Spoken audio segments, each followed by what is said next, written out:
bucket hit the ground before Maya even screamed. It was 5 in the morning and the whole compound was still dark, but Rose had already yanked her out of sleep, pulled the blanket off her body, and thrown the empty bucket at her feet. "Go and fetch water," Rose said, "before the sun comes up, or don't come back inside this house." Maya stood there in the dark, barefoot on the cold floor, staring at the woman her father had married 2 years ago. She did not argue. She just picked up the bucket and walked out. That was her life now. Maya was 17 years old. She was quiet, hardworking, and smart enough to pass her exams every term without extra lessons. But none of that mattered inside that compound. What mattered was whether the food was ready on time, whether the clothes were washed before Rose woke up, whether the floor was swept clean enough that Rose could run her finger across it and find nothing. Her father, Daniel, was a good man. Maya believed that. But he worked in the city 3 hours away by bus, and he only came home once a month, sometimes less. When he was home, Rose was a different person. She laughed loudly, cooked big meals, called Maya my daughter in front of him. The moment his bag left the house, everything changed. Maya had 2 younger stepbrothers. Sam was 10 and Eric was 8. They were Rose's real children and they knew it. Sam had learned early to tell his mother whenever Maya sat down for too long. Eric liked to spill things and then look at Maya like it was her fault. But they were children. Maya tried not to blame them. What she could not survive was the loneliness. She had no one in that compound. Her mother had died when she was 9. Her grandmother lived in another village. The neighbors minded their business, and her father was always away. Except for one person, her best friend Ada. Ada had grown up 2 streets away from Maya's old house before they moved. They had gone to primary school together, secondary school together, shared one phone charger between them for 3 years, stayed up past midnight talking about everything and nothing. Ada was the kind of person who walked into a room and somehow made it feel safer. She was funny and loud, and she was not afraid of anything. When Maya called her that Wednesday night, crying so quietly that she had to cover her mouth with her palm, Ada picked up on the second ring. "Talk to me," Ada said. Maya told her about that morning, about the food. She had woken up at 4:30 to cook. She had made rice and stew, the way Rose liked it, with enough pepper and plenty of oil. She had set the table. She had called the boys for breakfast. She had done everything right. But Rose had come into the kitchen, looked at the pot, and without a word, picked it up and poured the whole thing into the gutter outside. "You call this food?" Rose had said, loud enough for the neighbor's wife who was passing on the road to hear. "You want to poison my children, lazy, useless girl." The neighbor's wife stopped walking. She looked at Maya standing by the door, and then she kept walking. Maya stood there with nothing to say and nowhere to go. "She poured it in the gutter," Maya whispered into the phone that night. "The whole pot, and the neighbors saw." There was a pause on Ada's end. Then Ada said, "Which holiday is coming up next?" Maya wiped her face. "What? When is the next break from school?" 2 weeks. "Good," Ada said. "I'm coming." "Ada, you don't have to." "I'm coming, Maya. Book me a spot on the floor. I don't need a bed. Just let me come and stay for a few days." A short pause. "Relax. Let me come there for a while. We will see who runs that house." Maya almost laughed. "Almost. You're going to get yourself in trouble." "I have been in trouble before," Ada said cheerfully. "I survived. See you in 2 weeks." She hung up before Maya could argue. The next morning, Maya told Rose. She waited until Rose was in a decent mood, if decent was even the right word for any mood Rose had. Rose was at the kitchen table drinking tea, Sam and Eric were outside, and the house was quiet.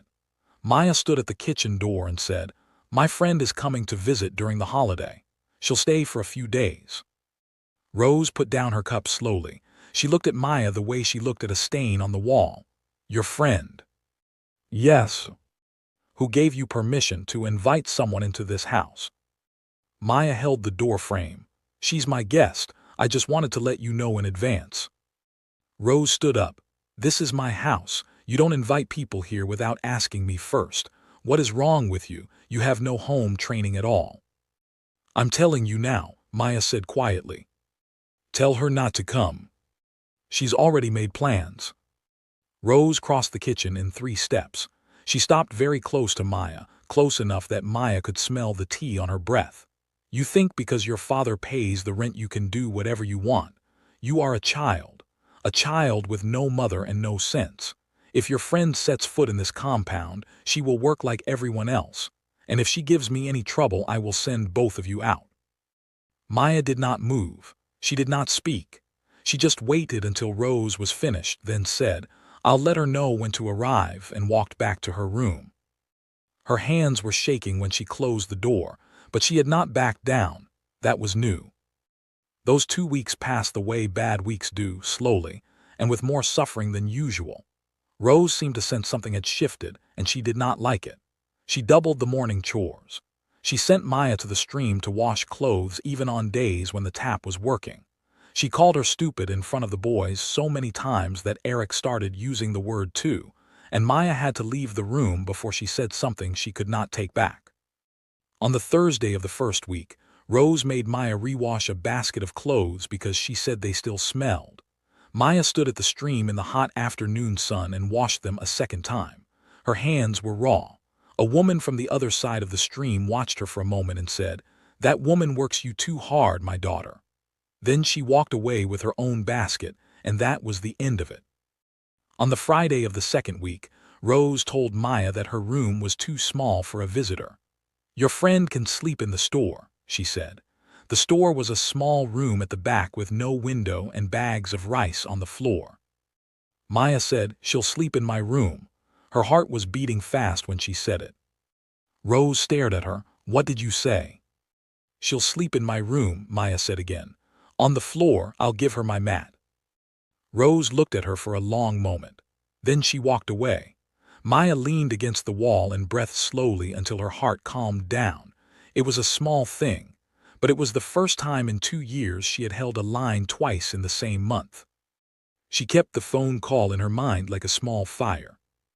Ada was coming. Something was going to change. The day Ada arrived, it was a Saturday, around midday. Maya heard the knock on the gate and ran to open it before Rose could say a word. Ada was standing there with a backpack, a small bag of food from the market, mangoes, ground nuts, biscuits, a bottle of juice, and the kind of confidence that takes up space before the person does. She was tall, wore a yellow dress, and she was smiling. "Ah," Ada said, hugging Maya tight. "You look thin. Have they been feeding you?" "Keep your voice down," Maya whispered. "Why?" Ada looked past her at the compound. "Is she home?" "Yes." "Good," Ada said, and she walked in. Rose was sitting under the shade of the mango tree in the compound, shelling beans, when Ada walked up to her. Ada put her bag down, smiled, and said, "Good afternoon, Ma. I'm Ada, Maya's friend. I came to visit for a few days." Rose looked her up and down slowly, the way a person looks at something they have decided they do not like. "How many days?" "A few," Ada said pleasantly. "I won't be any trouble." Rose went back to her beans. "If you're staying in my house, you'll help with chores. This is not a hotel." Ada tilted her head.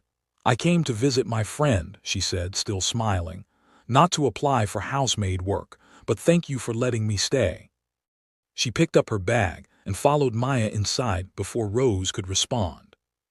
Inside the room, Maya stared at her. "She's going to make your life difficult." Ada dropped her bag on the floor and sat down on the edge of the bed. "Let her try." That evening, Maya made dinner. She made it carefully, the way she always did, trying to avoid giving Rose any reason to complain. She served everyone, but when she sat down with her own plate, Rose walked over and lifted the plate from in front of her. "You didn't finish sweeping the back. Go and finish first." Maya stood up. That was what she always did. She stood up, she went, she came back to whatever was left. But Ada reached out and put her hand on Maya's arm. Then she looked at Rose. "She swept the back," Ada said. "I watched her do it." The compound went quiet. Even Sam looked up from his food. Rose stared at Ada. "Who asked you?" "No one," Ada said. "But she swept the back. She just finished cooking for everyone. Let her eat." The silence stretched. Rose's jaw tightened. She put the plate back down slowly and walked to her own seat without another word. But her eyes, when they looked at Maya, said this is not over. Maya sat down. Her hands were shaking a little. She looked at Ada, who was calmly eating her food like nothing had happened. "Thank you," Maya whispered. Ada shrugged. "Eat your food, it's getting cold." That night, after the boys were asleep, Rose knocked on the door. "Tomorrow," she said through the wood, "you will wake up at 4. You will fetch water. You will sweep the whole compound front and back. You will wash all the clothes in the basket. You will cook breakfast. And your friend will not interfere in what does not concern her." Ada was sitting on the floor eating ground nuts. She called out clearly, "Good night, Ma."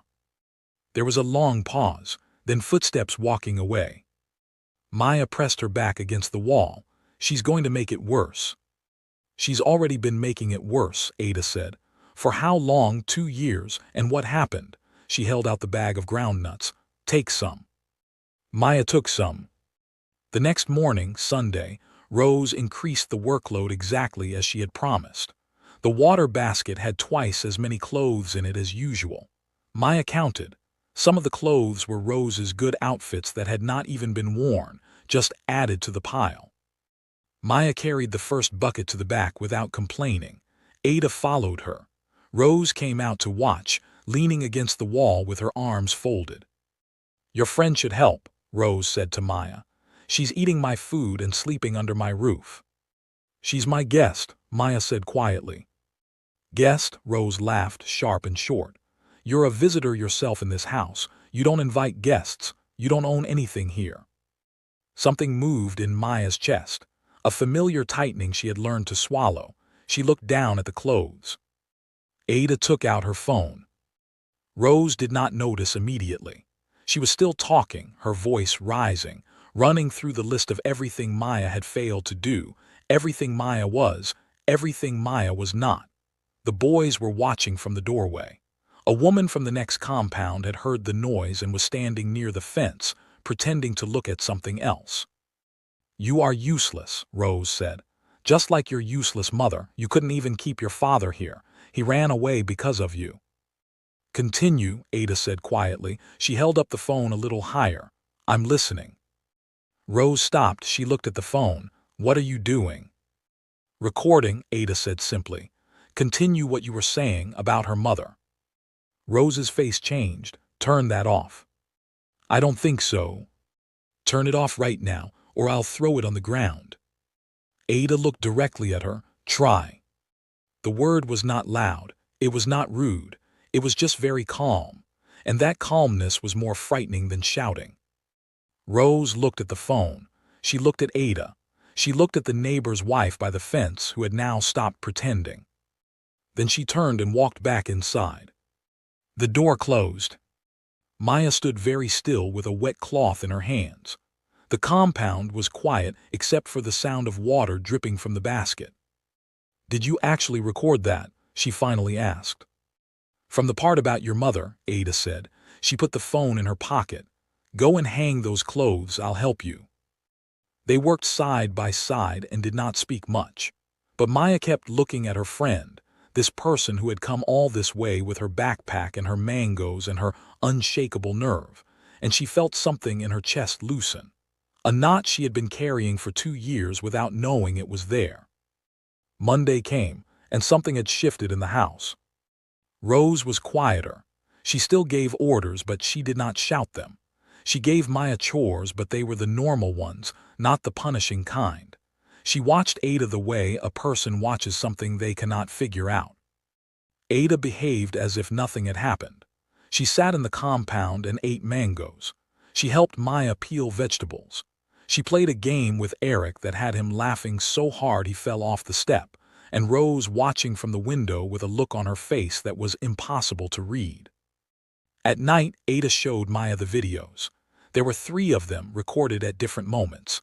The one from the stream, a shorter one from the evening before, when Rose had snapped at Maya for letting the candle burn too low, and the long one from Sunday morning. "What are you going to do with them?" Maya asked. "Nothing," Ada said, "unless I have to." "What does that mean?" Ada looked at her. Your father calls you every week, right? Every Friday. Does he know what happens here? Maya was quiet for a moment. I don't want to cause problems. Maya, Ada's voice was patient, but there was something firm underneath it. You waking up at 4 in the morning is a problem. Her pouring your food in the gutter is a problem. Her calling you useless in front of people is a problem. You not telling your father is how she gets to keep doing all of it. Maya looked at the floor. I'm not saying you have to send him the videos tonight, Ada said. I'm just saying he should know. If I tell him, she'll say I'm lying, or she'll cry and he'll feel sorry for her. It always goes that way. That's why we have videos, Ada said quietly. Maya did not answer, but she heard her. Tuesday passed calmly.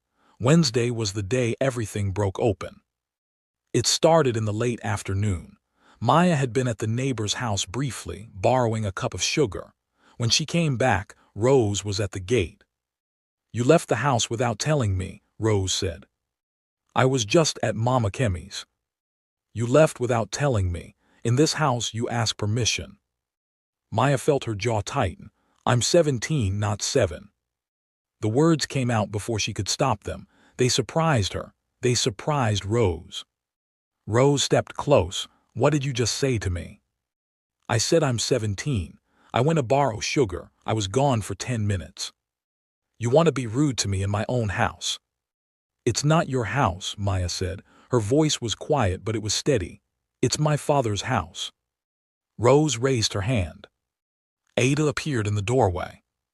Not with a phone this time, just standing there watching, but that was enough. Rose's hand stopped in the air. The two of them looked at each other, and Rose lowered her hand. Get out of my sight, Rose said to Maya, her voice tight and cold. Both of you. They went inside. Maya's heart was hammering. You okay? Ada asked. I think so. Maya sat on the bed. She almost. I saw. If you hadn't been there. Ada sat down next to her. I know, but here's the thing, Maya, I can't be here forever. I'm leaving Saturday, so we need to finish this before I go. Maya looked at her. Finish it how? Call your father tonight. Ada. Not to accuse anyone, just to talk to him. Tell him you need to speak with him when he comes next, and I'll send him the video before Saturday. Maya stood up and walked to the window. The compound outside was quiet.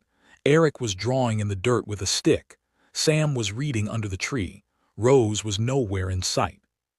If I do this, Maya said slowly, everything changes. Yes, Ada agreed. And not necessarily in a good way. Maybe not at first, but Maya. Ada waited until Maya turned around. Look at you. You're 17 and you look like someone who has been apologizing for being alive for 2 years. You cook and clean and fetch water and stay quiet, and she still pours your food in the gutter. What exactly are you protecting by keeping quiet? Maya had no answer. That night she called her father. Daniel answered on the second ring the way he always did. He had a big warm voice and he always said her name like he was glad to hear it. Maya, how are you, my daughter? I'm okay, Dad, she hesitated. I need to tell you something. There was a pause. Tell me. So she told him, not everything, not all at once, but she told him about the food, about the 4 o'clock mornings, about being called useless in front of the neighbors. She spoke quietly because she was not sure where Rose was in the house, but she said it. Her father was silent for a long time. Why didn't you tell me before? He said at last. I didn't want to cause trouble. Another silence. I'm coming this weekend, he said. His voice was different now, quieter. I was planning to come next week, but I'm coming this Saturday. Okay, Maya said. And Maya, you should have told me earlier. Whatever happens, you can always tell me. She nodded even though he couldn't see her. Okay, Dad. Thursday morning. The house felt different. Rose was moving through it like she sensed something coming but could not name it. She did not shout. She did not give extra chores. She watched Ada with something that was no longer just irritation. It had edges now. At breakfast, Rose sat across from Ada and finally spoke to her directly. You've been here almost a week. 5 days, Ada agreed pleasantly. When are you leaving? Saturday. Rose nodded, looked at her tea. Then she said very carefully, You've been putting ideas in Maya's head. Ada looked at her. What kind of ideas? That she can talk back. That she doesn't have to respect the person who feeds her. I haven't put anything in her head, Ada said. She's smart enough to think her own thoughts. What I've done is stand next to her while she thinks them. Rose's eyes narrowed. You think you've helped her. You'll leave on Saturday and I'll still be here. Yes, Ada said, and she'll still be here too, and she'll remember that she stood up to you once and the ground didn't open. She sipped her tea. That's the thing about people who finally stop being afraid. They don't easily go back. The table was very quiet. Sam was watching Ada with wide eyes. Eric had stopped eating. Rose stood up and carried her cup inside. Friday came. That was the day Daniel called to say he was already on the road. He would be there by evening. Maya told Ada. Ada said, Okay, do you want me to send him the video? Maya thought about it. Yes, send it. Ada sent the longer one from Sunday morning, the one with the clearest audio. Daniel arrived at 7 in the evening, dusty from the road, with a big bag and his warm voice and the smell of the city on his clothes. He hugged Maya first, then the boys, then Rose, but his eyes stayed on Maya longer than usual. Rose made dinner. It was a big meal, the kind she only made when Daniel was home. Jollof rice with chicken, fried plantain and coleslaw. She laughed and talked and called Maya my daughter twice. She was performing and she was very good at it. After dinner, Daniel helped the boys with their homework, then sent them to bed. He sat in the main room with Maya and Ada. Rose came to join them, but Daniel said, gently and very clearly, Give us a few minutes. Rose looked at Maya, then she left. Daniel put his phone on the table between them. Ada's message with the video was on the screen. I watched this on the road, he said quietly. Tell me everything. So Maya told him everything. All the things she had been swallowing for 2 years. She did not cry. She had run out of tears for this a long time ago. She just told him in plain words what her life in that house looked like when he was not in it. Ada sat beside her and did not say a single word. She did not have to. When Maya finished, Daniel sat back in his chair and put his hand over his face. He stayed like that for a long moment. Then he stood up. Rose, he called. His voice was not loud, but it carried the kind of weight that fills a room. Rose came out quickly, still in her apron, wiping her hands. She looked at Daniel's face and her smile faltered for just a second. Then she found it again. What is it? Sit down, Daniel said. She sat. He did not shout. He did not even raise his voice. He was the kind of man who did not need to shout to make himself understood. He placed the phone on the table and played the video. Rose watched it without moving, without speaking, her face going through 3 or 4 different things before it settled into something that was not quite an expression at all. When it finished, the room was completely quiet. I've been coming home every month, Daniel said, and going back thinking my family is fine, while this has been happening. Daniel, Rose began, she exaggerates. I just watched a video, he said. I didn't ask for an explanation yet. Rose closed her mouth. He looked at Maya. I'm sorry, he said. I should have been here more. I should have asked more questions. His voice broke a little on the last word and he steadied it. That won't happen again. Maya felt something crack open in her chest, not in a painful way, in a way that had been waiting a long time to happen. Daniel turned back to Rose. We'll talk tonight at length. The words were simple, but something in his tone was not simple at all. But I want you to understand one thing right now. Maya is my daughter. She has always been my daughter, and she will be treated that way in this house. Always. Rose did not answer. She did not look at Maya. She looked at the table. Daniel said, Go to bed, girls, get some rest. They went. In the room, Ada sat on her floor mat and started quietly packing her bag for the next morning. Maya lay on the bed and stared at the ceiling. From the main room, They could hear voices, low and serious, Daniel's and Rose's, going back and forth for a long time. "Do you think it'll change?" Maya asked. Ada did not look up from her bag. "Your father is a decent man and she knows he's serious. She'll change. Maybe not all at once, but she'll change." "What if she doesn't?" "Then you call your father and he deals with it. You have a father, Maya. Use him." Maya was quiet for a moment. "I've been trying to handle everything by myself for 2 years." "I know," Ada said. "That ends now." Saturday morning. The house was calmer than Maya had ever felt it. Not peaceful exactly. More like the quiet after a heavy rain, when everything is still dripping but the worst is over. Rose made breakfast. She placed a plate in front of Maya without a word and went back to the kitchen. It was not warmth, but it was not cruelty either. It was neutral, and neutral was more than Maya had had in 2 years. The boys were subdued. Even Sam did not try anything. After breakfast, Ada carried her bag to the gate. Maya walked with her. They stood outside in the early morning air, the kind that is cool and soft before the sun gets serious, and they hugged without saying anything for a while. Then Ada stepped back and looked at her. "How do you feel?" Maya thought about it. "Lighter," she said at last. Ada smiled. It was the kind of smile that did not need anything added to it, just real and warm and relieved. "Good. You're coming back for the next holiday." "If you need me." "I'll always need you." "No," Ada said firmly and kindly. "That's not true anymore. You stood in that house and you spoke. You called your father and you told him. You did that yourself. I was just standing next to you." She picked up her bag.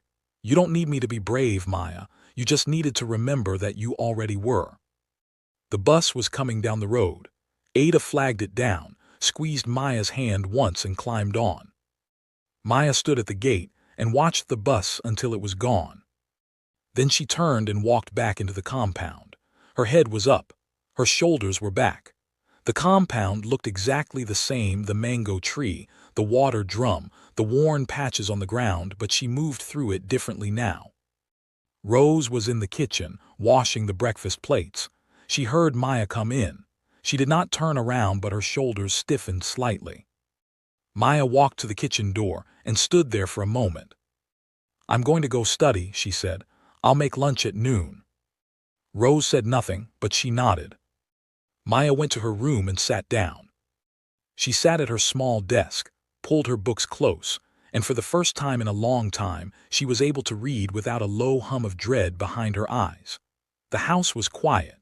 Her father was home for the weekend. Her best friend was on a bus going back to her life, probably already eating the last of the ground nuts and looking out the window with that look she had, like the world was amusing and manageable and worth paying attention to. And Maya, for the first time in 2 years, felt like she was sitting inside her own life. Not just surviving it, actually inside it. There is a kind of quiet courage that does not look like courage from the outside. It is not dramatic. It does not wear a cape or make speeches. It looks like a girl who finally stops apologizing for existing. It looks like a phone call made past midnight. It looks like a best friend who shows up with mangoes and a phone charged to full battery, and the sort of calmness that cannot be threatened or bought. It looks like two people who decided together that enough is enough. The stepmother had thought that isolation was power, that if she cut Maya off from everyone who saw her clearly, Maya would forget who she was. It is a tactic as old as cruelty itself. It almost worked. What she had not expected was Ada. What she had not expected was that one person standing in your corner is enough, not to fight your battles for you, not to fix everything overnight, just to stand there, visible and unafraid, and remind you that the story is not over. Daniel stayed home for 2 weeks that time, longer than usual. He had conversations with Rose that nobody else heard, long and serious conversations that sometimes stretched past midnight. He had conversations with Maya that she would carry with her for years. He enrolled her in extra classes. He fixed a proper lock on her bedroom door. He called every 3 days instead of every Friday. Rose never poured food in the gutter again. She never called Maya useless again. She did not become a loving stepmother. She did not transform overnight into someone warm. That would be a different story. What she became was careful. And for Maya, careful was enough to breathe. Because here is the truth that lives at the center of this kind of story. The kind that happens in real homes, in real villages where nobody is watching and nothing is written down. Cruelty depends on silence. It lives in the gap between what happens and what gets said out loud. The moment that gap closes, the moment someone stands beside you and says, "I see this, I am a witness, I have it on record," the cruelty loses most of its power. It does not disappear, but it has to find somewhere to hide. And that is enough for a person to start living again. Maya finished that term with the best grades of her secondary school life. She pinned her results sheet to the wall above her desk where she could see it every morning. And in the corner of the sheet, in small, careful letters, she wrote Ada's name.